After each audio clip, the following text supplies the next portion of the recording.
Have you ever stopped to consider exactly what you want from life? Maybe you've taken this first step toward self-discovery, but haven't uncovered a path toward achieving your main goals. Dreams, personal values, talents, even your personality traits may not always seem to matter much in the rush of daily life. But awareness of these characteristics can give you plenty of insight into your inner self.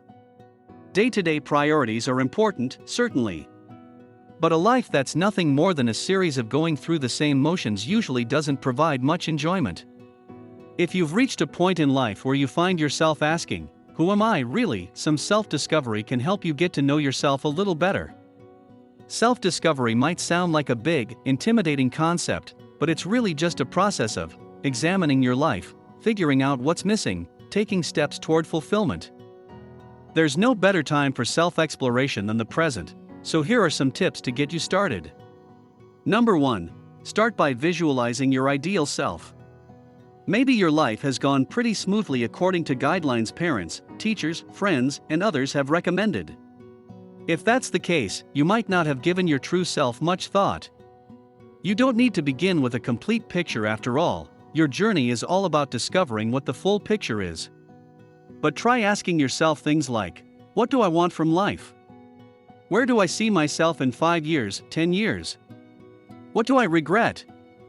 What makes me proud of myself? The answers to these questions can give you a starting place. If you get stuck, it can help to think back to a time when you felt fulfilled and happy and consider what contributed. Number 2. Explore your passions. Passions help give life purpose and make it rich and meaningful. Maybe a passion for helping others guided you to the field of medicine, but your current position in medical billing doesn't quite fulfill your urge to provide compassionate care. Living out your passion might involve identifying the job you really want and researching the steps necessary for a career change. Or maybe it's exploring ways to volunteer with your skills as a street medic. Keep in mind that passions don't always have to be complex or relate to professional interests. Think about what you spend your free time doing on a day-to-day basis. What excites you and brings joy to your life? Even interests like movies and music can offer insight. Taking some time to consider what you enjoy and look forward to most can help you discover ways to enrich your life. Number 3. Try new things. Maybe you can't name many passions. That's okay. If you haven't done much for yourself in a long time, you might not remember what you used to enjoy. One good way to begin figuring this out? Do something new and totally different. You won't know what you enjoy until you give it a shot, right?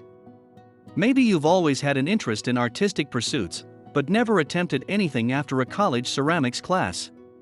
Check your local library or other community centers for free or low-cost adult learning classes. If you can't get to a class in person, try online tutorials. They might not be quite the same, but they can often teach you enough to know whether you'd like to continue pursuing the hobby. Evaluate your skills. Most people have a particular knack for something or other: crafting, home improvement, cooking, or any number of other skills. As part of the self-discovery process, you might consider taking some time to consider your unique abilities and how you might use them. Maybe your friends always ask you to plan their parties, or your neighbors regularly ask you for gardening tips. If these skills are something you can picture yourself developing, why not put them into practice? Using your skills hones them, which can increase your confidence. Greater self-confidence, in turn, can encourage you to keep exploring these talents, along with any others you may not have noticed before. Number 5. Identify what you value about yourself. Your personal values, or the specific qualities you view as most important and meaningful, can tell you a lot about your nature. These values can help illustrate the life you want to live, as well as the behavior you expect from others. Values might include honesty, compassion, loyalty, creativity, courage, intelligence. Clarifying these values can help you make certain you're living them out. If you've never taken the time to explore what principles you find most valuable, making this part of your self-discovery process can have a lot of benefit. Number 6. Ask yourself questions. When you want answers, start with a few questions. Why do I do the things I do? What drives me? What am I missing? What kind of impact do my choices have on the life I want? Then, apply these questions to all areas of your life. Above all, be honest with yourself. If you can't come up with a good answer, that doesn't mean you failed. But it does suggest that some change might help.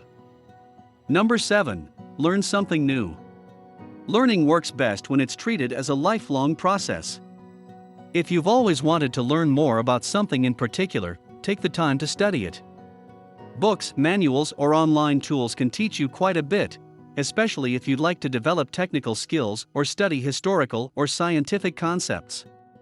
Apps can help you get started learning anything from meditation to foreign languages, so if you have an interest, look it up. Chances are good there's an app or free website dedicated to it. In the end, whether you choose to take a class, learn from someone in the community, or teach yourself a new skill, expanding your knowledge is always a wise move. Number 8. Keep a journal. If you kept a journal in adolescence, you might remember how it helped you explore your dreams and emotions. Picking up the habit of journaling, or blogging, again can help you get back in touch with yourself and learn more about the person you've become. A journal can help with self-reflection, but it can also serve a more practical purpose. You can use your journal to ask yourself questions and answer them, or explore any of the above tips more deeply. Writing isn't your strong point? That's just fine. Simply jotting down whatever comes to mind can have benefit. If you're more artistically inclined, a sketch diary or other type of art journal can also help you explore your emotions and goals. Simply set pen to paper, envision your ideal future, and see what comes forth. You may also want to try the tombstone exercise, a technique used in psychotherapy. It involves writing down what's most important to you and what you stand for and, essentially, what you want to appear on your tombstone. Number 9. Talk to a therapist. When the process of self-discovery seems overwhelming and you don't know where to start, therapy can provide a safe space to get some compassionate guidance. You don't need to experience mental health symptoms to benefit from professional support. Therapists help people sort through a range of issues, including goals clarification, career changes, and identity issues. Wanting to learn more about yourself may not seem like a matter significant enough for therapy, but if you feel distressed or uncertain, therapy can absolutely have benefit. The process of self-discovery looks different for everyone, but it's generally not something that happens overnight. You do have somewhat of a jump start since you already know at least a little bit about yourself. But it still takes time and patience, just like getting to know someone else. You're in charge of the journey, but don't feel afraid to meander off the main path. The more ground you cover through self-exploration, the more you'll discover about yourself. Thanks for watching, and don't forget to like, share, and subscribe.